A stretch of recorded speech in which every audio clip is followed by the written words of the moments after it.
Hello everyone, this is Arjun Singh. I am computer science student at DY Patil College of Engineering, Pune.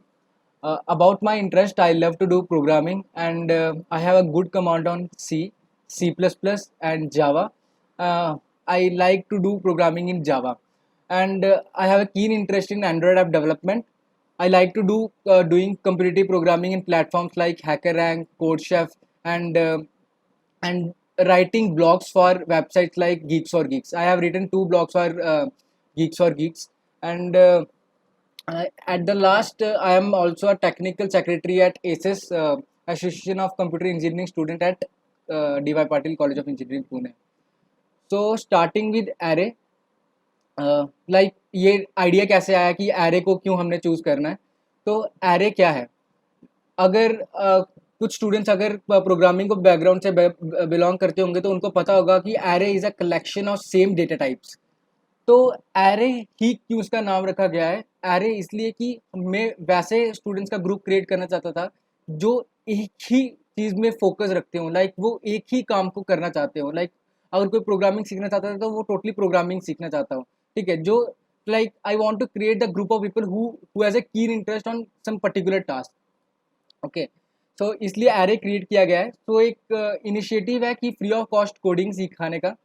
So that's it. So start करते हैं हम directly आज का अपना first session. तो सबसे पहले क्वेश्चन आता है कि व्हाट इज कंप्यूटर। ओके, तो आपने देखा होगा कि कंप्यूटर आपको स्क्रीन में विजिबल हो रहा है कि हाँ, और आपने जब भी आपके दिमाग में कंप्यूटर वर्ड आता है तो सबसे पहले आपके दिमाग में क्या आता है? आपके दिमाग में आता होगा डेस्कटॉप है, एक सीपीयू रहेगा, कीबोर्ड रहेगा, माउस रहेगा। ओके, तो सबसे पहले जब भी मैं भी ये सोचता था कि कंप्यूटर क्या है, तो हाँ, मेरे दिमाग में भी सबसे पहले यही आता है कि हाँ, एक डेस्कटॉप होता होगा, मॉनिटर है, ठीक है। बट आज के टाइम में अगर आप देखेंगे तो कंप्यूटर, वो कंप्यूटर जो हम पहले 10 साल पहले देखते थे या 5 साल पहले देखते थे, वो वैसा नहीं रहा है। अब वो कॉम्पैक्ट हो गया है। लाइक अभी मैं लैपटॉप से पढ़ा रहा हूँ तो लैपटॉप लैपटॉप काफ़ी ज़्यादा कॉम्पैक्ट हो गया है। मतलब जैसे पहले एक अलग सीपीयू के लिए आता था, आजकल वैसा नहीं है। अभी आपको माउस की भी ज़रूरत नहीं है, आप डायरेक्टली टच पैड से ही कर्सर को मूव कर सकते हो, ठीक है। फिर उसके बाद बात आती है और कॉम्पैक्ट करता गया, मतलब टेक्नोलॉजी जो है वो कॉम्पैक्ट होती जा रही है टाइम के साथ साथ। फिर उसके बाद क्या आता है, अभी हमारा मोबाइल डिवाइस। अभी क्या पता, काफ़ी स्टूडेंट्स को नहीं पता होगा, लेकिन mobile is also a computer, but it's a compact device which can be place in your pocket. Means आप अपनी पॉकेट में रख के उसको कहीं भी घूम सकते हो, ठीक है। बट है तो ये भी कंप्यूटर है। फिर उसके बाद मतलब जो भी मोबाइल बनाने वाली कंपनी थी, उन्होंने को उनको लगा कि हमको मोबाइल जैसी ही कोई चीज़ बनानी चाहिए, बट उसकी स्क्रीन थोड़ी बड़ी होनी चाहिए। तो उसके लिए उन्होंने टैबलेट बनाया, ठीक है। फिर उसके बाद अभी जो लेटेस्ट चल रहा है वो है रिस्ट वॉचेस। लाइक आपने सुना होगा आई सीरीज हो गया, अमेज फिट हो गया, या रियलमी भी कुछ वॉचेस निकाल रहे हैं, ठीक है। ये वॉचेस क्या करती हैं, आपकी हेल्थ मॉनिटरिंग में आपकी हेल्प करती हैं, या आपकी फिटनेस मेंटेन करने में आपकी हेल्प करती हैं। तो टेक्नोलॉजी या कंप्यूटर देखा जाए तो हर जगह आप कहीं भी जाएंगे तो क्या है, कंप्यूटर तो आपको हर जगह दिखेंगे, ठीक है। एम आई ऑडिबल ना? सो ये जो जितना मैंने अभी कंप्यूटर बताया, तो आई गेस सबको पता होगा इसके बाद, इतना तो सबको आइडिया रहेगा कि हाँ, ये तो कंप्यूटर होता ही है, ठीक है। अब और क्या, तो आपको क्या पता है कि जो आपकी वॉशिंग मशीन है, या जो आप जहाँ से आप एटीएम मशीन से आप पैसे निकालते हैं, तो ये भी एक टाइप का कंप्यूटर है। अगर नहीं पता है तो yes, it's also a computer. But ये ऐसे कंप्यूटर हैं जिनको सिर्फ एक सिंगुलर टास्क के लिए बनाया हुआ है, ठीक है। ऐसा आप बोल सकते हो कि सिंगुलर प्रोग्राम कंप्यूटर है। मीन्स सिर्फ जैसे सिंगुलर प्रोग्राम कंप्यूटर क्या होते हैं, जो कि सिर्फ पर्टिकुलर एक टास्क के लिए बनाए जाते हैं। लाइक एटीएम मशीन हो गया, आप जाते हैं, आप वहाँ पे अपना पिन ऐड करते हैं, तो आपको मतलब जो भी आप जितना भी अमाउंट ऐड करते हैं तो उतना अमाउंट रिटर्न में मिल जाता है, ठीक है। तो ये क्या है, सिंगुलर चीज़ के लिए है। अगर आप उसको उसको बोलेंगे कि चलो मेरे को गूगल सर्च करके दिखाओ या इंस्टाग्राम ओपन करके दिखाओ, तो वो ओपन नहीं करेगा, क्योंकि वो एक ही काम के लिए बनाया गया। किसके लिए? आपका जो आप अमाउंट डालेंगे उतना अमाउंट आपको देगा वो। फिर उसके बाद आपका वॉशिंग मशीन आ गया। अब वॉशिंग मशीन से तो आप फ़ोन नहीं कर सकते ना। वॉशिंग मशीन को सिर्फ एक पर्टिकुलर टास्क के लिए बनाया गया है, क्या? कपड़े धोने के लिए। तो ऐसे डिवाइस को सिंगुलर प्रोग्राम कंप्यूटर बोला जाता है। और आपका कैमरा भी सिर्फ फ़ोटो खींचने के लिए यूज़ किया जाता है। आजकल के डिजिटल कैमरा की बात कर रहा हूँ मैं, पुराने कैमरा की बात नहीं कर रहा हूँ, ठीक है। माइक्रोवेव हो गया, ठीक है। तो ये तो सब आपको पता ही है कि क्या करता है, बट ये कंप्यूटर है, ये आपको शायद से नहीं पता होगा, ठीक है। इनके जो चीज़ इनको बनाने के लिए यूज़ किया जाता है, इन सब में कॉमन है, उसको बोलते हैं माइक्रो कंट्रोलर, ठीक है। बस इतना काफ़ी हो गया अभी इन सिंगुलर प्रोग्राम कंप्यूटर के बारे में। अब आगे करते हैं। तो अब यार, अब सभी के दिमाग में आ रहा हो कि यार वो भी कंप्यूटर हैं, ये भी कंप्यूटर हैं, तो क्या मतलब कंप्यूटर असली में किस चीज़ को मैं बोलूँ कि वो कंप्यूटर है, ठीक है। तो अब सिंपल सी बात है कि कंप्यूटर क्या होगा। एक डेफिनेशन की ज़रूरत थी हमको कि किसी डिवाइस को या किसी मशीन को मैं कैसे बोलूँ कि ये कंप्यूटर है। तो सिंपल सी चीज़, कोई भी डिवाइस अगर ये 4 प्रोसेस करता है तो उसको हम कंप्यूटर बोल सकते हैं। A computer is a machine which takes input, जो कि इनपुट लेता है, उसको स्टोर करता है, देन प्रोसेस करता है, देन उसको आउटपुट में देता है। Let's take an example of an calculator. Like अगर आपको कोई एडिशन करना है, ठीक है, आप एडिशन करना चाहते हैं दो नंबर्स का, आपको 2+3 करना है, 3+4 करना है। आप सबसे पहले एक नंबर लेते हो, उसको स्टोर करता है, प्लस डालते हो, फिर उसके बाद स्टोर करता है, 2+3 करके एडिशन आता है, एडिशन आपके सामने प्रोसेस होके आउटपुट आता है आपके सामने, जो भी आपने दो नंबर ऐड किए होंगे उसका आउटपुट आएगा, ठीक है। तो समझ रहे हो। तो calculator is also a computer. हाँ, स्टार्टिंग में कैलकुलेटर ही था, मतलब कि कंप्यूटर को ये सब चीज़ें के लिए नहीं बनाया गया था, कंप्यूटर को सिर्फ एक पर्टिकुलर टास्क के लिए बनाया गया था। तो ठीक है, तो मतलब स्टार्टिंग में कंप्यूटर को सिर्फ एक कैलकुलेशंस करने के लिए बनाया गया था। अब आगे बढ़ते हैं तो बात करते हैं कि इनपुट, कि कंप्यूटर को हम इनपुट कैसे दे सकते हैं। ज़्यादा फास्ट तो नहीं हो रहा है ना। हम्म, तो अब बात करते हैं कि मतलब कंप्यूटर को हम इनपुट कैसे दे सकते हैं। तो ये आपको पता रहेगा कि कीबोर्ड, माउस, रिमोट कंट्रोल हो गया, या वीडियो से के फॉर्मेट में, या आप ऑडियो के फॉर्मेट में उसको इनपुट दे सकते हो, ठीक है। जैसे इनपुट जाएगा, जैसे मैंने आपको अभी बताया कि सबसे पहले स्टोर होता है, फिर देन प्रोसेस होता है, कुछ सीरीज ऑफ एल्गोरिथम, मतलब कुछ सीरीज ऑफ कमांड्स उस पर लगते हैं और देन वो आउटपुट देता है। बट ये सब तो हो गया, ठीक है, ये सब तो आपको पता है, हाँ आपको पहले भी पता होगा। बट क्या आप जानते हो कि कंप्यूटर सिर्फ दो चीज़ें समझता है, दो नंबर्स को समझता है, 1 और 0। इनको बोलते हैं बाइनरी नंबर सिस्टम। अगर जिनको नहीं पता है, आपको पता होगा कि डेसिमल नंबर सिस्टम होते हैं, जैसे 0 से 9 तक, ठीक है। बट बाइनरी नंबर सिस्टम होते हैं जो कि 0 से 1 तक होते हैं, ठीक है। मतलब सिर्फ कंप्यूटर को, सिर्फ कंप्यूटर कुछ नहीं समझ सकता। आप कुछ नाम दे रहे हो उसको नहीं समझ में आएगा, ठीक है। कंप्यूटर को सिर्फ इतना समझ में आता है ऑन ऑफ। 1 का मतलब होता है ऑन, 0 का मतलब होता है ऑफ। 1 का मतलब होता है ट्रू, 0 का मतलब होता है फॉल्स, ठीक है। अब ये आप 1 और 0 भी कहने का मतलब यह है कि 1 means electricity is flowing that wire, और 0 मतलब है electricity is not flowing from that wire, ठीक है। अगर हम एक सिंपल वायर लेते हैं, ठीक है, द ऑन और of state with a single wire is called bit. Means अगर आपने सिंगल वायर लिया है और उसमें आप इलेक्ट्रिसिटी फ्लो कर रहे हो, जब फ्लो करेगा तो तब वो बिट 1 कंसीडर किया जाएगा, जब ऑफ होगा तो वो बिट 0 कंसीडर करेगा किया जाएगा।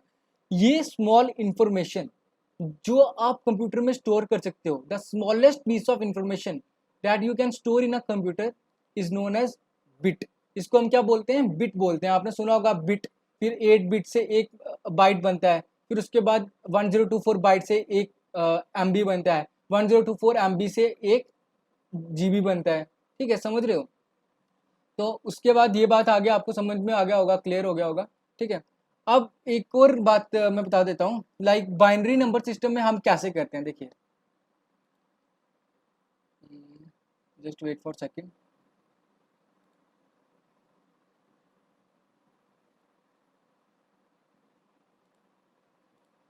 ओके, तो होता क्या है, सपोज कीजिए जैसे मैंने आपको कोई नंबर दिया, नंबर दिया हुआ है जैसे 1 0 और 1 दिया हुआ है, ठीक है। तो आपको क्या करना है, जैसे कि अब होता क्या है कि देखो, जैसे मैंने 1 0 1 दिया हुआ है आपको, तो अब ये बाइनरी में मैंने आपको एक नंबर दे के रखा हुआ है 1 0 1। अब आपको इसको डेसिमल में कन्वर्ट करना है, क्योंकि कंप्यूटर को तो 101 ही समझ में आएगा, बट अपन इसको डेसिमल में कन्वर्ट करेंगे। तो डेसिमल में कैसे कन्वर्ट करते हैं वो मैं आपको बताने वाला हूँ अभी। इस 1 के लिए सबसे पहले जब स्टार्ट होता है तो हम कंसीडर करते हैं यहाँ से 2⁻0 से स्टार्ट करते हैं। सेकंड के लिए 2⁻1, थर्ड के लिए 2⁻2, और ऐसे ही आगे अगर एक और 1 होता, सपोज कीजिए एक और 1 है, तो उसके लिए हम क्या करेंगे 2⁻3। अगर और 1 आता है या 0 आता है तो उसके लिए हम क्या करते हैं 2⁻4। ऐसे ऐसे आगे बढ़ाते जाते हैं। फिर हमको क्या कंसीडर करना है, फिर हमको कंसीडर करना है सिर्फ वो पिन जो कि वो बिट्स जो कि मतलब ऑन है। ऑन मीन जो कि 1 है, तो सपोज ये वाली बिट ऑन है, तो इसमें हम क्या करेंगे 2⁻0 क्या होता है 1, तो 1 प्लस, अब ये वाली बिट ऑन है, तो ये क्या था 2⁻2, तो 2⁻2 क्या होता है 4। अब ये वाली बिट ऑन है, तो 2⁻3 क्या था 8 प्लस 8, तो 1 + 4 + 8 कितना हो गया 5 + 8 13। तो डेसिमल में जो 13 होगा उसको हम क्या कंसीडर करते हैं 1101। वो कंप्यूटर को क्या समझ में आएगा 1101। आई होप क्लियर हो गया होगा ये चीज़। जो now back to the presentation. Okay, so आगे बात आती है कि मैंने जैसे बोला कि एक वायर होती है जब, तो हम उसमें सिर्फ एक बिट इंफॉर्मेशन स्टोर कर सकते हैं। नाउ कंसीडर करो कि 2 वायर हैं, तो आप और ज़्यादा इंफॉर्मेशन स्टोर कर सकते हो। 3 वायर हैं तो उससे ज़्यादा और कॉम्प्लेक्स इंफॉर्मेशन। 4 वायर है तो with more bits you can represent more complex information, और with more wires you can store more information. अब देखिए थोड़ा सा चौंकान आपको लगेगा कि ऐसा भी हो सकता है 32 वायर्स अगर आप यूज करते हो तो आप 0 to 4 बिलियन बिट स्टोर कर सकते हो। अब मैं बताता हूँ ये कैसे। So just take an example, power calculator लेते हैं। मतलब आपको दिखाता हूँ कि कैसे होता है। देखिए 2 की पावर हम 32 करेंगे, क्योंकि सपोज कीजिए हमने 32 बिट्स लिए, ठीक है 32 बिट्स, और हर एक बिट में 1 1 1 1 1 1 1 है। तो जब आप करोगे इनको तो 2⁻32 तक करोगे, ठीक है। तो 2⁻32 जब आप करोगे तो आंसर क्या आ रहा है 429467296। और आप यहाँ पे नोटिस कीजिए तो यहाँ पे क्या है 4294967295। अगर किसी ने नोटिस किया होगा तो वहाँ पे 96 था और यहाँ पे 95 है। अब 95 क्यों है, क्योंकि यहाँ पे काउंटिंग जो है वो 0 से स्टार्ट होता है, ठीक है। तो इसलिए जब भी हम करेंगे तो -1 कर देंगे। तो अब तो आपको यकीन हो गया होगा कि मतलब by using just 32 wires we can store 4 billion data, 4 billion bit, sorry data नहीं बोलेंगे। ओके, तो now move to the next. Like अभी की जो टेक्नोलॉजी है, जो टुडेज टेक्नोलॉजी जो है वो मतलब जितनी नंबर ऑफ ज़्यादा वायर्स होंगी उतना ज़्यादा आप उसमें बिट स्टोर कर सकते हो। तो देखिए जितनी आप ज़्यादा वायर्स होंगी तो वैसे आप ज़्यादा डेटा स्टोर कर पाएंगे, ठीक है। ये आपको दिख रहा होगा, ये आज अभी का मतलब अभी टेक्नोलॉजी में जो मदरबोर्ड या जो क्या पीसीबी यूज़ किया जा रहा है, ठीक है, प्रिंटेड सर्किट बोर्ड बोलते हैं इसको हम। अब क्वेश्चंस क्या आता है सबसे पहले, चलो ये आपको समझ में आ गया कि हाँ मतलब ऐसे डेटा स्टोर होता है, ये होता है बाइनरी में होता है, ठीक है। ये तो चलो समझ में आ गया। लेकिन आपको समझ में आ गया कि हाँ बाइनरी नंबर, में एक नंबर लेता हूँ तो वो नंबर तो कंप्यूटर को समझ में नहीं आता, तो नंबर को हम बाइनरी में कन्वर्ट होता है और बाइनरी ही कंप्यूटर को समझ में आती है। तो सबसे पहले लेते हैं कि यार टेक्स्ट, मतलब अगर मुझे कोई टेक्स्ट डालना है, अगर मुझे डालना है हेलो वर्ल्ड, ठीक है, तो वो कंप्यूटर कैसे समझेगा। मतलब मैं तो स्ट्रिंग फॉर्मेट यूज़ कर रहा हूँ ना, मैं मतलब हेलो वर्ल्ड लिख रहा हूँ, मैं एक अल्फ़ाबेट्स की फॉर्म में स्टोर कर रहा हूँ हेलो वर्ल्ड, तो वो कैसे स्टोर होगा। ये चीज़ का नोटिस करने की ज़रूरत है और ये क्वेश्चन आपके दिमाग में अराइज होना चाहिए। तो क्या होता है देखिए, हर एक कैरेक्टर के लिए, कहने का मतलब है हर एक लेटर के लिए A B C जो भी हैं उनके लिए एक पर्टिकुलर बाइनरी कोड दिया गया है, ठीक है। एक पर्टिकुलर बाइनरी कोड है, कहने का मतलब जैसे कि स्मॉल a है उसके लिए कोड है 97, स्मॉल c के लिए कोड है 99, कैपिटल A के लिए कोड है 65। तो इससे आपको ये समझ रहा होगा कि हर एक कैरेक्टर के लिए कंप्यूटर में कोड डिफाइन है जिनको हम आस्की कोड बोलते हैं। तो जब आप ये टेक्स्ट लेते हो, ठीक है, तो वैसे ही मतलब हम इस कैपिटल ए को किस फॉर्म में रिप्रेजेंट कर सकते हैं, इस फॉर्म में रिप्रेजेंट कर सकते हैं, बाइनरी फॉर्मेट में, ठीक है। तो जब आप ये करेंगे बाइनरी फॉर्मेट में इसको रिप्रेजेंट करेंगे तो आप इसको डेसिमल, मतलब हम इसको डेसिमल में कन्वर्ट कर सकते हैं, डेसिमल से हम इसको बाइनरी फॉर्मेट में कन्वर्ट कर सकते हैं। तो अभी मैंने आपको ये चीज़ सिखाया है, अब आप ऐसा करके देख सकते हैं 2⁻0, 2⁻1, 2⁻2, 2⁻3, और जब 2 आई गेस 2⁵ 2⁻6 में आएगा 64। तो आपको देखना होता है कौन कौन सी बिट्स ऑन है, तो ये वाली बिट ऑन है और ये वाली बिट ऑन है, तो इसलिए 1 + 64 65, ठीक है। और by using 7 bits we can store capital A, capital letter A. In this way we can convert character to decimal and then decimal to binary which computer understand, क्योंकि कंप्यूटर को सिर्फ वही समझ में आता है जो कि बाइनरी में लिखा होता है, ठीक है। और एक और चीज़ मैं क्लियर कर देना चाहता हूँ अभी आपको कि कंप्यूटर खुद से कुछ नहीं कर सकता है, कंप्यूटर को जो आप सीरीज ऑफ कमांड्स देंगे वही वो परफॉर्म करेगा। नाउ नेक्स्ट मूव करते हैं। अब बात आती है इमेज की, तो ये तो क्लियर हो गया यार, चलो टेक्स्ट फॉर्मेट जो होता है वो तो चलो बाइनरी में कन्वर्ट हो जाता है, बट इमेज कैसे करेंगे हम बाइनरी में कन्वर्ट, मतलब इमेज कैसे कंप्यूटर को समझ में आता है। अब कंप्यूटर को अगर आप कोई एनिमल की इमेज दिखाते हो तो उसको कोई ना पता लग जाएगा कि ये एनिमल की इमेज है, ठीक है। तो क्या होता है उस इमेज के लिए, मतलब जो भी इमेज होती है, आपने ये काफ़ी सुना होगा कि हाँ ये इतने पिक्सल की इमेज है, इसका जब आप उस पर जूम करें तो इसका पिक्सल नहीं फट रहा है, आप ऐसे बोलते हो।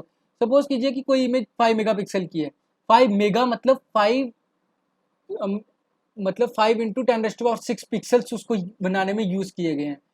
तो हर एक पिक्सल जब उसको बनाने में जो यूज़ किया जाता है वो कलर्स का बना होता है कुछ, और वो जो पिक्सल का कलर होता है उस कलर का एक कोड होता है, वो जो कोड होता है वो डेसिमल कोड होता है, ठीक है। That decimal number can be converted to the binary. तो अब आपको पता लगा कि image is made up of some pixels, pixel made of some colours, and that colours has numbers, numbers can be converted to the binary.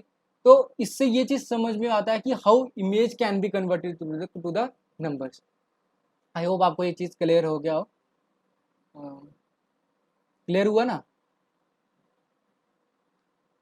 So so now next, ठीक है।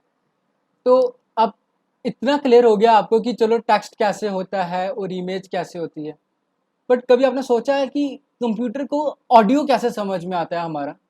तो audio, audio में क्या कर सकते हैं, ऑडियो तो है भी नहीं, मतलब पिक्चर जैसे कि आप में उसमें पिक्सल्स होंगे, बट ऑडियो में भी कुछ है। देखिए ऑडियो किससे बना होता है, ऑडियो जब ऑडियो बनता है तो audio is made up of vibrations, okay, and that vibration we can plot it in a graph. उन वाइब्रेशंस को हम कहाँ पे प्लॉट कर सकते हैं, उन वाइब्रेशंस को हम ग्राफ में प्लॉट कर सकते हैं। तो जब आप इन वाइब्रेशंस को आप ग्राफ में प्लॉट कर सकते हो, तो डैट जब आप ग्राफ में प्लॉट करोगे तो ग्राफ में आप नंबर्स दे सकते हो, ठीक है, कि ठीक है, and that numbers can be converted to the binary, ठीक है। तो इस फॉर्मेट में हम ऑडियो को बाइनरी फॉर्मेट में कन्वर्ट करते हैं। तो अब एक बार ओल्ड कंप्यूटर्स की बात करते हैं। सिंपल सी बात है, आपको ओल्ड कंप्यूटर दिख रहा है, तो स्टार्टिंग में ऐसा कुछ नहीं था कि प्रोग्रामिंग लैंग्वेज है या कुछ है जो कि कंप्यूटर को प्रोग्राम करने के लिए यूज़ किया गया है। स्टार्टिंग में पंच कार्ड्स, इनपुट देने के लिए भी पंच कार्ड, या आई गेस इनपुट या आउटपुट देने के लिए पंच कार्ड का यूज़ किया जाता था। Punch card I guess input करने देने के लिए यूज़ किया जाते थे, ठीक है।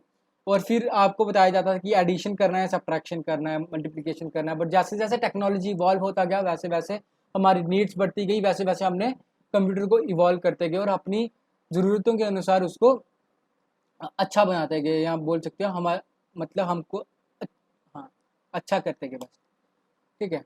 तो इसके बाद बात आती है कंप्यूटर हार्डवेयर। कंप्यूटर दो चीज़ों से बना होता है, हार्डवेयर और एक होता है सॉफ्टवेयर। तो कंप्यूटर हार्डवेयर क्या है, हार्डवेयर सिंपल सी बात, वो चीज़ जिसको आप टच कर सकते हो, सर्किट, सर्किट्स को आप देख सकते हो, चिप्स को आप देख सकते हो और टच कर सकते हो, वायर्स हो गए आप टच कर सकते हो, स्पीकर हो गया, प्लग हो गया, और ऐसे स्टफ्स हो गए जो भी हैं इनको आप टच कर सकते हो। बट सारा का सारा फन कहाँ लाइक करता है, हमारा कंप्यूटर सॉफ्टवेयर में।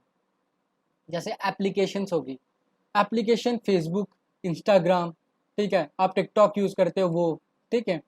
तो ये सारी की सारी एप्लीकेशन जो हैं, या यूट्यूब हो गया, यूट्यूब का ऐप है, ठीक है, ये कैसे बनती हैं, ये कंप्यूटर की मतलब ये एक सॉफ्टवेयर है, ठीक है। गेम्स हो गया, गेम्स पबजी खेलते हो आप, क्लैश ऑफ क्लैन खेलते हो, सीओडी हो गया, ये सारे की सारी गेम्स हो गई। वेबसाइट्स हो गई, आप कोई भी वेबसाइट ओपन करते हो, मैप्स हो गए, गूगल मैप्स, क्रिएटिविटी के लिए आप सपोज कीजिए आप एक वीडियो एडिटिंग ऐप यूज़ कर रहे हो, एनालिसिस के आप डेटा एनालिटिक्स कर रहे हो, तो ये सारा का सारा क्या है, कंप्यूटर सॉफ्टवेयर है। तो अब बात आती है कि जब हार्डवेयर और सॉफ्टवेयर, ठीक है, जब हार्डवेयर और सॉफ्टवेयर मिलते हैं तो वो क्या बनाते हैं, वो बनाते हैं कंप्यूटर। बट अब जैसे आप कोई आपने अपने लैपटॉप में एक एप्लीकेशन ओपन किया, सपोज कीजिए आपने स्पॉटिफाई ओपन किया या आपने गाना.com ओपन किया है, ठीक है। अब जब आप उसको ऑन करोगे तो ऑन करने पे आपके स्पॉटिफाई एप्लीकेशन को कैसे पता लगेगा कि उसको स्पीकर्स को ऑन करना है। तो वो आपका स्पॉटिफाई एप्लीकेशन नहीं करता है, वो आपका एक देखिए एक सॉफ्टवेयर है, ऑपरेटिंग सिस्टम जिसको हम बोलते हैं, इसको हम गॉड ऑफ ऑल सॉफ्टवेयर बोल सकते हो।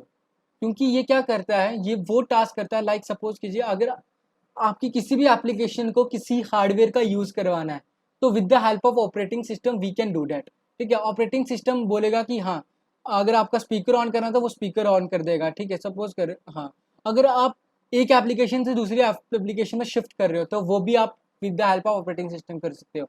So right now what operating system I am using is Windows, and most of the student जो होंगे उनके पास एंड्रॉयड ऑपरेटिंग सिस्टम होगा, और अगर किसी के पास एप्पल है तो उनके पास iOS ऑपरेटिंग सिस्टम होगा मोबाइल में। और एंड्रॉयड जो है वो हमारा मोबाइल के लिए ही यूज़ किया जाता है। Most popularly used operating system is Android. And Linux के बारे में काफ़ी स्टूडेंट्स ने नहीं सुना होगा, बट जो कोडिंग बैकग्राउंड से बिलोंग करते हैं उनको पता होगा लिनक्स एक ओपन सोर्स ऑपरेटिंग सिस्टम है। और उबंटू काफ़ी स्टूडेंट ने सुना होगा, जिसको हम प्रोग्रामिंग के लिए यूज़ करते हैं, इसको हम आगे देखेंगे। अब अब बात करते हैं कि how this software are made, ठीक है। सब पता लग गया है आपको कि कंप्यूटर क्या होता है, कंप्यूटर कैसे समझता है, कंप्यूटर कैसे मतलब बाइनरी में डेटा लेता है, और हम डेटा जो देते हैं उसको वो मतलब ऑडियो में कैसे लेता है, टेक्स्ट में कैसे लेता है, इमेजेस फॉर्मेट में कैसे लेता है। बट अब हम ये तो नहीं पढ़ने आ रहे हैं कि कैसे डेटा लेता है, हमको तो जानना है कि प्रोग्रामिंग लैंग्वेज कैसे है।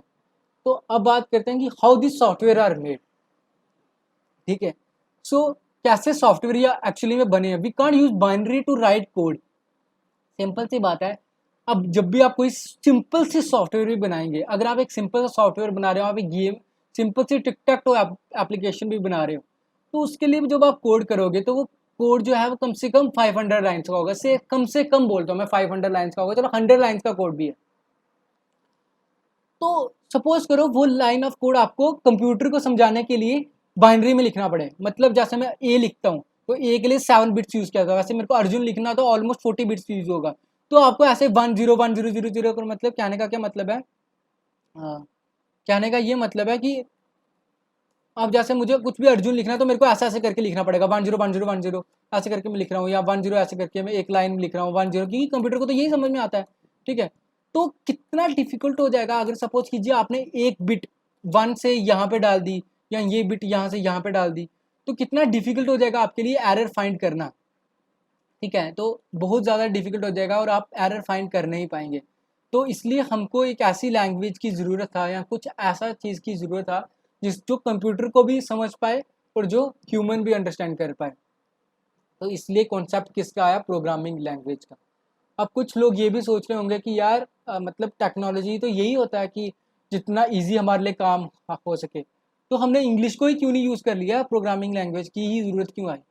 तो देखो इसका भी क्वेश्चन का भी आंसर है कि इंग्लिश को वी कांट यूज़, क्योंकि इंग्लिश में आप एक लाइन बोलते हो तो उस लाइन का डिफरेंट मीनिंग होता है, या एक वर्ड का डिफरेंट मीनिंग होता है। तो बट प्रोग्रामिंग लैंग्वेज में ऐसा नहीं है, आप कमांड दे रहे हो if do this thing, so computer सिर्फ वही टास्क करेगा, ठीक है। सिंपल सी टास्क है कि अगर आपको ये करना है तो यही करना है, if do this then do this, else do that, ठीक है। तो मतलब कंप्यूटर में कुछ ऐसा एनालॉगी नहीं है, कंप्यूटर को आपको कंफ्यूज नहीं करना है, क्योंकि कंप्यूटर को मैंने पहले भी बोला वही समझ में आएगा जो आप उसको बोलेंगे। The best thing about computer is it do whatever you tell them to do, okay. तो अब बात करते हैं प्रोग्रामिंग लैंग्वेज का। तो प्रोग्रामिंग लैंग्वेज क्या होता है और क्या करता है। प्रोग्रामिंग लैंग्वेज सिंपल सी बात है, इनेबल करता है communication between human and computer. मतलब कहने का सिंपल सी बात है कि देखियो, आप जो भी कोड करते हो तो कंप्यूटर को तो वो चीज़ समझ में नहीं आएगा, आपको कोड करना पड़ेगा प्रोग्रामिंग लैंग्वेज में, that will help computer to understand. अब मैं एक आपको सिंपल सा जैसे कि गूगल का ये फ्रंट पेज है, मैं आपको दिखाता हूँ कि गूगल का फ्रंट पेज कैसे बना होता है। देखिए, तो ये आपको कोडिंग कोई बात नहीं, नहीं समझ में आ रहा है कोई बात नहीं, लेकिन सिंपल सी बात है, ये HTML है जिसको हम यूज़ किया गया है गूगल ने, मतलब वेब पेजेस को बनाने के लिए HTML CSS और जावास्क्रिप्ट का यूज़ किया जाता है। तो ये कुछ कोड है जो यूज़ किया गया है गूगल ने अपना फ्रंट एंड पेज बनाने के लिए, ठीक है। तो ऐसे करके, मतलब ऐसी करके प्रोग्रामिंग लैंग्वेजेस होती हैं जो हमको लिखते हैं। अब now coming to the PPT back. अब देखिए, तो अब बात आती है, ठीक है, ये अब आपको सब समझ में आ गया, मैंने कंप्यूटर के बारे में जितना समझा सकता था वो चीज़ आपको बताया, प्रोग्रामिंग लैंग्वेजेस क्या होती हैं वो आपको जो समझाना था वो मैं आपको क्लियर कर चुका हूँ। अब बात करते हैं कि the moment you start learning about programming language, जब कभी भी आप प्रोग्रामिंग लैंग्वेज को पढ़ने के लिए जाएंगे, द फर्स्ट लैंग्वेज जो आपको कमांड करना पड़ेगा उसको बोलेंगे सी। अब देखिए, बहुत सारे स्टूडेंट्स होंगे जो बोलते हैं कि नहीं पाइथन पढ़ना चाहिए, नहीं कुछ बोलते हैं कि एंड्रॉयड ऐप डेवलपमेंट मेरे को जल्दी से करना है, मेरे को वो करना है, मेरे को जावा सीखना है, C++ सीखना है। बट ऑनेस्टली बोल, कभी भी कोई भी लैंग्वेज सीखना चाहेंगे तो you should start from the basics. और मतलब सी लैंग्वेज जो है वो बेसिक है हर किसी लैंग्वेज का। इससे क्या होता है, मतलब आपका पूरा एक जो आपका बेस होता है ना, आपकी बेस सबसे ज़्यादा स्ट्रांग होना चाहिए। तो सी लैंग्वेज से आपका एक बेस बन जाता है कि देखिए, जब बेस आपका नींव बन जाएगा तो उस पर जो भी आपको मकान बनाना होगा वो बनाना ईजी हो जाएगा, या जो भी आपको मतलब बनाना होगा वो ईजी होगा। तो सी लैंग्वेज उसी के लिए यूज़ किया जाता है। आप डायरेक्टली पाइथन में शिफ्ट करेंगे तो आपको इंटरनल कभी समझ में नहीं आएगा। बट जब अगर आपको सी लैंग्वेज में समझ आ गया तो सी लैंग्वेज से बहुत ज़्यादा ईजी हो जाएगा आपसे डिफरेंट लैंग्वेजेस को ग्रास्प करना। मतलब आपको एक बार सिंटैक्स समझ में आ गया तो आपको डिफरेंट लैंग्वेजेस पकड़ने में कोई प्रॉब्लम ना होगा। अगर आपको पाइथन आता है तो सी लैंग्वेज नहीं सीख सकते आप, बट अगर आपको सी आता है तो पाइथन आप बहुत आसानी से सीख सकते हो। तो आगे बात करते हैं कि सी लैंग्वेज कैसे आई और क्या था इसका। तो C language is developed by Dennis रिटकी, और ये AT&T लैबोरेटरीज में डेवलप हुआ है, ठीक है। और इसका क्यों डेवलप किया गया था, सिंपल ह्यूमन और ऐसी लैंग्वेज बनाने की ज़रूरत थी जो कि ह्यूमन और कंप्यूटर दोनों समझ पाए। तो C programming is considered as base of other programming language, that is why it is known as mother of all language, ठीक है। तो initially C language was developed to be used in Unix operating system. It inherit many feature of previous languages such as B and BCPL. अब आप सोच भी सकते हैं, कुछ लोगों के दिमाग में ये भी आ रहा होगा कि यार ये C प्रोग्रामिंग क्या है, मतलब C क्या है, C ही क्यों यूज़ किया गया इसका नाम। तो देखो, मतलब इन्होंने काम करना जब स्टार्ट किया था सी मतलब एक प्रोग्रामिंग लैंग्वेज पे, इनको बस ऐसा था कि हाँ इन्होंने एक ऐसी प्रोग्रामिंग लैंग्वेज बनाना है जो कि ह्यूमन भी समझ पाए और जो कंप्यूटर भी समझ पाए, ठीक है। तो क्या हुआ, मतलब बी और BCPL मतलब जब स्टार्ट हुआ था तो उन्होंने उसका नाम रखा था बी। देन वो जो प्रोग्रामिंग ये बना रहे थे उसको इम्प्रूव इम्प्रूव करते गए, इवॉल्व करते गए, तो उसका नाम BCPL पड़ा। ऐसा 2-3 साल जब उन्होंने काम किया तो इनको पता लगा कि जो ये टेक्नोलॉजी बनाना चाहते थे वो इवॉल्व होकर कुछ और ही बन गई है, ठीक है। तो सिंपल सी बात थी कि जो टेक्नोलॉजी पे काम कर रहे थे मतलब ये कुछ और बन गया है। मतलब कहने का मतलब है कि कुछ ज़्यादा ही इवॉल्व हो गया, जो अब मतलब आपने कहीं से स्टार्ट किया था कुछ ज़्यादा ही इवॉल्व हो गया, तो इन्होंने सोचा कि अब इस टेक्नोलॉजी का नाम हम सी दे देते हैं। बी से स्टार्ट किया था, एज ए सिंपल उन्होंने सी लैंग्वेज नेम दे दिया इसको। तो अब बात करते हैं कंपाइलर की, कि कंपाइलर आखिर होता क्या है। तो देखिए, कोई भी आप प्रोग्रामिंग लैंग्वेज करोगे तो कंपाइलर वर्ड पक्का आएगा आपके, मतलब कंपाइलर वर्ड इंट्रोड्यूस होगा ही होगा। और कंपाइलर वर्ड असली में होता क्या है, देखिए सिंपल सी बात है कि कभी भी आप कोई भी कोड करते हो, ठीक है, आप बिगिनर हो अभी, जब आप कोड करोगे तो आपको बिगिनर क्या, मतलब जो प्रो कोडर्स भी होते हैं उनको भी एरर्स आते हैं। तो एरर तो आना ही आना है, ठीक है। कुछ भी करोगे आपका सिंटैक्स एरर आएगा, सिंटैक्स कुछ ना कुछ एरर आएगा। तो कंपाइलर को इसलिए बनाया गया है ताकि जो आपका जो आप कोड करते हो, ठीक है, आपको बता पाएगा वो कि एरर आ कहाँ पे रहा है, किस किस नंबर पे एरर है, किस लाइन पे एरर आ रहा है। तो दैट विल हेल्प यू कि टू अंडरस्टैंड कि एरर कहाँ पे है आपके कोड का, ठीक है। तो compiler, compiler is also software है, इसको भी इसीलिए बनाया गया है, इसको इसलिए बनाया गया था ताकि ये प्रोग्रामिंग जब कोई भी करेगा और उसको एरर आएगा तो मतलब हेल्प हो उनकी अंडरस्टैंड करने में। तो compiler software that translate source code written in high level languages like C और C plus plus into a machine level language instruction that can be understood by a digital computer. Compiler are very large programs with error checking and other abilities, ठीक है। तो अब बात करते हैं, अब आते हैं कि मतलब सी लैंग्वेज को हमने सीखना है, ठीक है। तो जैसे आप कभी कोई भी लैंग्वेज सीखते हो, जैसे आप सपोज करो अगर आप इंग्लिश लैंग्वेज सीख रहे हो, सबसे पहले आपको क्या सिखाया गया था, आपको ABCD सिखाया जाता है। तो वैसे ही सी प्रोग्रामिंग सीखने के लिए या कोई भी लैंग्वेज सीखने के लिए आपको सबसे पहले उसका बेसिक पता होना चाहिए। जैसे सबसे पहले अगर सी प्रोग्रामिंग आप सीखते हो तो उसमें आपको सब एक चीज़ इंट्रोड्यूस करनी पड़ती है, hash include studio dot H. देखिए कुछ जो डेनिस रिटकी ने जब सी प्रोग्रामिंग बनाया था तो कुछ रूल्स हैं उसके, सिंटैक्स का मीन्स मतलब होता है रूल्स, मतलब कुछ चीज़ें जो आपको इंक्लूड करनी पड़ेंगी। अब hash include studio dot H का क्या मतलब होता है, ये एक हेडर फाइल है, मतलब ये एक ऐसी फाइल है, ठीक है। अभी थोड़ा सा कॉम्प्लेक्स लग सकता है, किसी को भी कोई डाउट आएगा तो पहले ही मुझे पूछ लेना। ये एक हेडर फाइल है, तो हेडर फाइल का क्या होता है, मतलब ये ऐसी हेडर फाइल है जो कि आपकी किस चीज़ में हेल्प करती है, मतलब इसमें कुछ चीज़ें पहले से प्री डिफाइंड है। जैसे अगर आपको प्रिंट करना है तो प्रिंट करने का कोड उसमें पहले से डिफाइंड है, आपको एक फंक्शन यूज़ करना पड़ेगा प्रिंट एफ, आप प्रिंट करोगे तो आपका कंसोल में आपका आउटपुट आ जाएगा, ठीक है, समझ रहे हो। मतलब अभी नहीं ज़्यादा समझ में आ रहा तो इतना समझिए कि hash include studio dot H एक हेडर फाइल है, मतलब एक फाइल है जहाँ पे कुछ चीज़ें पहले से डिफाइंड है, ठीक है, जो आपको हेल्प करेंगी, ठीक है। अभी इतना ही समझिए। और अभी देखिए कुछ ब्रैकेट्स हैं, जैसे आप मैं डायरेक्टली इन ब्रैकेट्स का नेम लूँगा और आपको समझ में आ जाना चाहिए कि कौन सी ब्रैकेट है। जैसे इन ब्रैकेट को हम एंगल ब्रैकेट बोलते हैं, इन ब्रैकेट को स्क्वायर ब्रैकेट बोलते हैं, इनको कर्ली ब्रैकेट बोलते हैं और उनको सर्कुलर ब्रैकेट बोलते हैं, ठीक है। तो anything ended with circular bracket, ठीक है। थोड़ा सा मैं आपको प्री रिक्वेस्ट ही दे रहा हूँ, प्री रिक्वेस्ट दे रहा हूँ कि आपको जब मैं कोड लिखूंगा तो आपको हेल्प हो।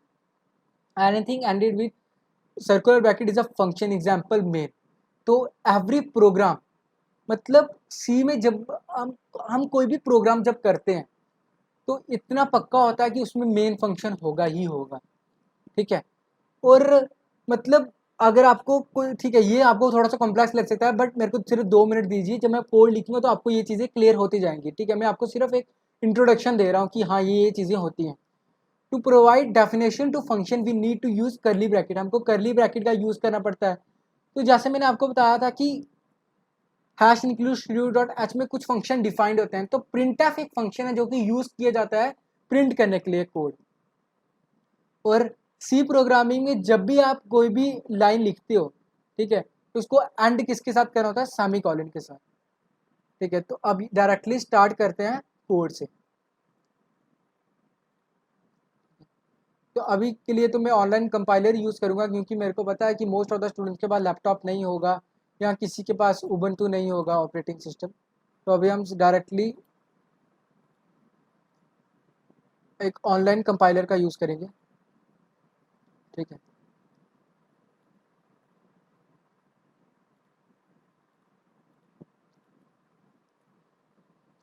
ठीक है, तो जब भी आपको सबसे पहले सी का कोड लिखना है, आई होप इतना फॉन्ट साइज विजिबल होगा, विजिबल है क्या, मतलब ठीक है ना इतना फॉन्ट साइज। तो स्टार्ट करते हैं। देखिए सबसे पहले मैं लिखूंगा hash include standard input output header file dot stdio.h। और ये बात याद रखिए कि इसमें एंगुलर ब्रैकेट ही यूज़ करना है, एंगल ब्रैकेट। ऐसा नहीं कर सकते आप ये वाली ब्रैकेट यूज़ कर दोगे, इट्स नॉट पॉसिबल। ऐसा करेंगे तो आपको एरर दे देगा कंपाइलर, ठीक है। तो ये सिंटैक्स है, ये रूल है कि जब भी आप कोड स्टार्ट करते हो तो आपको एंगल ब्रैकेट ही यूज़ करना है, ठीक है। तो मैंने जैसे बोला था कि हर एक प्रोग्राम में, ठीक है, जैसे यहाँ पे लिखा था कि हर एक सी प्रोग्राम में स्टूडियो डॉट एच यूज़ करते ही हैं, तो वैसे ही स्टीरियोटाइप यूज़ कर दिया। उसके बाद हम क्या करेंगे, हम मेन फंक्शन का यूज़ करेंगे। मतलब यहाँ पे देखिए सेकंड लाइन क्या लिखी है मैंने यहाँ पे लिखा है कि हर एक सी प्रोग्राम में मेन फंक्शन पक्का होगा। ठीक है, अब ये आहिस्ता आहिस्ता आपको क्लियर होती जाएंगी चीज़ें, बट अभी के लिए आपको थोड़ा सा याद करना है कि हाँ, हर एक फंक्शन में अगर मैंने बोला है कि क्या बोलते हैं, हर एक फंक्शन में अगर मेन मेन फंक्शन होगा ही प्रोग्राम में तो मेन फंक्शन होगा ही। तो अब करली ब्रैकेट्स का यूज़ करते हैं। अब करली ब्रैकेट्स का यूज़ क्या करते हैं, ये हम ये दिखाना चाहते हैं कि इस फंक्शन का स्कोप कहाँ से लेके कहाँ तक है। मतलब ये फंक्शन यहाँ से स्टार्ट हो रहा है और इस ब्रैकेट तक जाएगा, यहाँ जहाँ तक खत्म होगा वहाँ तक जाएगा। और यहाँ पे मैंने सर्कुलर ब्रैकेट क्यों यूज़ किया है, क्योंकि मैंने आपको बताया यहाँ पे कि हर एक फंक्शन जो होता है वो सर्कुलर ब्रैकेट से खत्म होता है। और करली ब्रैकेट का यूज़ स्कोप के लिए। अब यहाँ पे आप ऐसा नहीं कर सकते हो कि ये ब्रैकेट यूज़ कर दोगे आप, ऐसा नहीं हो सकता है। ठीक है, आपको you have to use curly brackets for that. ठीक है, ये रूल है। ठीक है, अब मैं क्या करूँगा, अब देखो, अब मैं लिख रहा हूँ प्रिंट एफ सर्कुलर ब्रैकेट का यूज़ कर रहा हूँ क्योंकि print F is also function, but ये फंक्शन जो है ये स्टैंडर्ड इनपुट आउटपुट और हेडर फाइल जो है वहाँ पे डिफाइंड है ऑलरेडी। और ठीक है, और एक और चीज़ जो हर एक स्टूडेंट गलती करता है स्टार्टिंग में जब सीखता है, यहाँ पे मैंने लिखा है every line should be ended with semi colon. तो आपको यहाँ पे सेमी कॉलन लगा देना है। हर एक लाइन जो भी आप लिखोगे, यहाँ पे लाइन लिखना आपने स्टार्ट किया है तो वो सेमी कॉलन से एंड होता है। अब आपको यूज़ करना है, अगर आपको कोई भी चीज़ प्रिंट करना है डायरेक्ट, तो आप ऐसा नहीं कर सकते डायरेक्ट अर्जुन लिख दूंगा और अर्जुन सिंह ऐसे लिख रहा हूँ और अगर मैं रन करता हूँ तो देखिए यहाँ पे एरर दिखा रहा है। ये कंपाइलर है, ये कंपाइलर है, ऑनलाइन कंपाइलर जो कि एरर दिखा रहा है कि एरर अर्जुन सिंह अनडिक्लेयर्ड। ठीक है, तो आपको बता रहा है और यहाँ पे भी दिखा रहा है कि फोर्थ लाइन में आपका एरर है। तो आपको क्या करना है, यहाँ पे एरर क्या है कि अगर आपको कोई चीज़ प्रिंट करानी है, डायरेक्टली प्रिंट करानी है, तो आपको क्या यूज़ करना होता है, डबल कोटेशन मार्क यूज़ करना होता है। अब आप रन करोगे तो देखिए आपने अपना फर्स्ट कोड रन किया है, आपने स्क्रीन में आउटपुट प्रिंट किया है। तो it's not a small thing. ठीक है, ये छोटी चीज़ नहीं है। अगर आप ये चीज़ कर रहे हो, आपने कंप्यूटर को एक मतलब कमांड दिया कि print that thing in the console, मतलब ये चीज़ आउटपुट में प्रिंट कराने को आपने कंप्यूटर को कमांड दिया है। ठीक है, वो अलग बात है कि मतलब आपने यहाँ पे एक ऐसी लैंग्वेज का यूज़ किया है जो कि कंप्यूटर को समझ में आती है, कंप्यूटर उसको बाइनरी में कन्वर्ट करेगा, वो अलग बात है। लेकिन आपने फर्स्ट टाइम एक इंस्ट्रक्शन दिया और वो चीज़ आपने किया है। अब आप सोचोगे कि यहाँ पे मैं प्रिंट लिख रहा हूँ या मैं कुछ प्रिंट लिख दूंगा, प्रिंट लिखूंगा यहाँ ये लिखने तो इससे प्रिंट हो जाएगा, तो बिल्कुल भी नहीं। Warning implicit declaration of function print, उनको पता ही नहीं है कि प्रिंट क्या है। आपको प्रिंट एफ ही लिखना पड़ेगा। क्यों? क्योंकि प्रिंट एफ ही है जो कि आपका हेडर फाइल में डिफाइंड है ऑलरेडी। ओके, तो अब स्टार्ट करते हैं हम थोड़ा सा। ठीक है, इतना आपको आई होप क्लियर हो गया हो। तो now back to the presentation.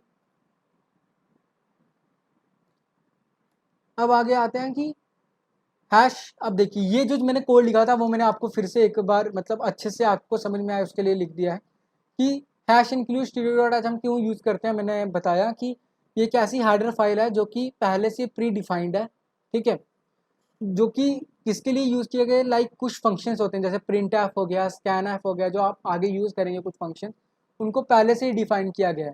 ठीक है, स्कैन ऐप जो है वो इनपुट लेने के लिए यूज़ किया जाता है, प्रिंट ऐप यूज़र को आउटपुट देने के लिए यूज़ किया जाता है। ठीक है, और प्रोग्राम एग्जीक्यूशन जो है वो स्टार्ट कहाँ से होता है, मेन फंक्शन से स्टार्ट होता है।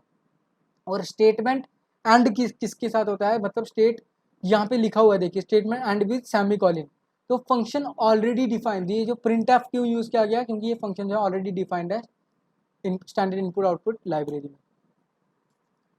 तो आई होप आपको फर्स्ट प्रोग्राम तो समझ में आया हो। तो अब बात करते हैं कि एप्लीकेशंस क्या हैं सी लैंग्वेज का, कि सी लैंग्वेज क्यों मतलब नेसेसरी है। मैंने वैसे तो आपको बता दिया है कि सी लैंग्वेज क्यों नेसेसरी है, बट मतलब ऑपरेटिंग सिस्टम में भी, like the first operating system to be developed, जो डेवलप किया था वो यूनिक्स था, और which was design using C programming. And Microsoft Windows में भी और एंड्रॉयड एप्लीकेशन में भी आपका सी लैंग्वेज का कोड यूज़ किया गया। क्यों यूज़ करते हैं सी लैंग्वेज का, क्योंकि अभी भी ऐसी कोई लैंग्वेज नहीं बनी है जो सी लैंग्वेज की जितना फास्ट जो है प्रोसेसिंग कर सकती है, ठीक है। मतलब if you want to if you want the faster result then you have to use the C language. Embedded systems हो गए लाइक रोबोट्स हो गए, फिर उसके बाद कोई भी जैसे आपके सेंसर्स होते हैं या रास्पबेरी पाई हो गया, ऑर्डिनो हो गया, उनमें हम सी लैंग्वेज का यूज़ कर सकते हैं, क्योंकि मैंने आपको बोला कि फास्टेस्ट है ये। अब गूगल का क्रोम ब्राउज़र हो गया, वहाँ पे हमने सी लैंग्वेज का यूज़ किया है। Not only this, the Google open source community has a large number of project using C और सी प्लस प्लस। और जो स्टार्टिंग की गेमिंग एप्लीकेशंस की, since the C programming language is relatively faster than Java और Python as it is computer based. और कुछ language मतलब कि कुछ गेम्स होगी जैसे टिक टैक टो हो गया, द डायनो गेमिंग हो गया, या ये जो गेम्स होंगी ये सी प्रोग्रामिंग का यूज़ करके बनाई गई थी। तो अभी के लिए जितना था वो यही था। अभी क्विज़ टाइम है, तो मैं आपको एक लिंक शेयर करता हूँ, उसमें आपको क्विज़ देना है।